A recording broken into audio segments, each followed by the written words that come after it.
क्षमताको आधारमा, उसको दूरदर्शिता र तपाईको योग्यताको आधारमा यो राष्ट्रको प्रमुख बन्नु सक्छ भने ऊ बन्न पाउनुपर्छ भन्ने व्यवस्था गणतन्त्रको पक्षमा नै हामी छौँ भन्ने मलाई लाग्छ।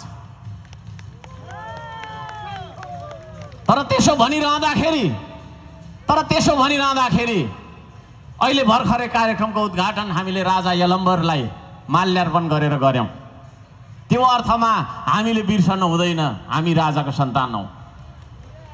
राजाको सन्तान मैले बारम्बार भनिरहेको छु, एक बोतल बियरमा बिक्दैन, एक प्लेट चाउमिन र 5000 पैसामा बिक्दैन, 1-2 लाख तपाईको पैसाको प्रलोभनमा बिक्दैन, यो पद दिन्छु भनेर बिक्दैन। ऊ स्वाभिमानी हुन्छ। त्यसो भएको कारणले गर्दाखेरि राजा यलम्बरले हामी सबैजनालाई आशिष दिनुहोस्।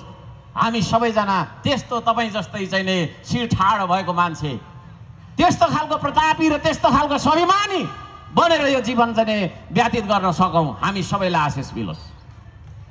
तर हामी कोही कसैले भोलि त्यतातिर बिहामा काम गर्छ।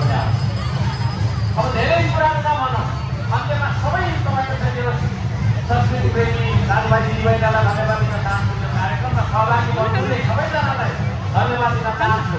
आयोजकलाई धन्यवाद दिन चाहन्छु। कुनै एउटा सानो कार्यक्रम गर्नका लागि पनि धेरै